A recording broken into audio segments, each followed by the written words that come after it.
কি হয়েছে? আমি জাঙ্গিয়া নিয়ে এসেছি। জাঙ্গিয়া? কার জাঙ্গিয়া? তাড়াতাড়ি করে তোর ভাইয়ের বউদের ডাক বাড়া। বাবা আজকের মতন ছেড়ে দাও। বাবা তুই বাড়ি যা, যা বাড়ি যা। এই নোংরা জাঙ্গিয়াটা কার? এই নোংরা জাঙ্গিয়াটা আমার। রাখ বালের জাঙ্গিয়া। তোমরা কি চান করার সময় জাঙ্গিয়া ধাও না? তোমাদের সবার জাঙ্গিয়া থেকে কুত্তা পাচা গন্ধ বেরোয়। চুপ করবো না। মুখে যা আসছে সেটাই বলে যাচ্ছিস। ও যা বলেছে ঠিকই বলেছে। তোর বউরা কি চান করার সময় জাঙ্গিয়া ধয়?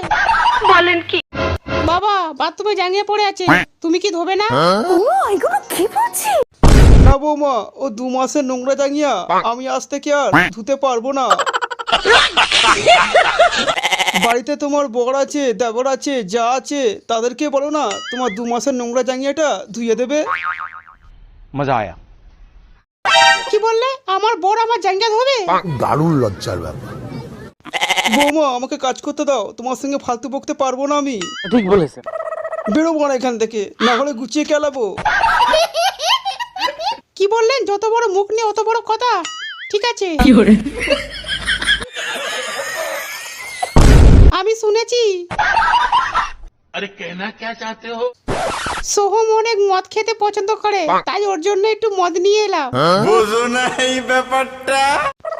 বৌমা কতদিন ছেলেটা মদ খায়নি, না খেয়ে খেয়ে কত কমজোর হয়ে গেছে। একবার 1 গ্লাস মদ খেতে দাও বৌমা। ওই মদটা খাবে না, ওই মদের মধ্যে বিমল মেশানো আছে। এটা তো মদ। কত বাবু তাহলে মদটা খেতে বলো ওকে। কিরে আমাদের সামনে দাঁড়িয়ে মদটা খা। বৌদিমণি কিছু টাকা দেবে আমাকে? টাকা নিয়ে কি করবে? চুল্লু খাবো।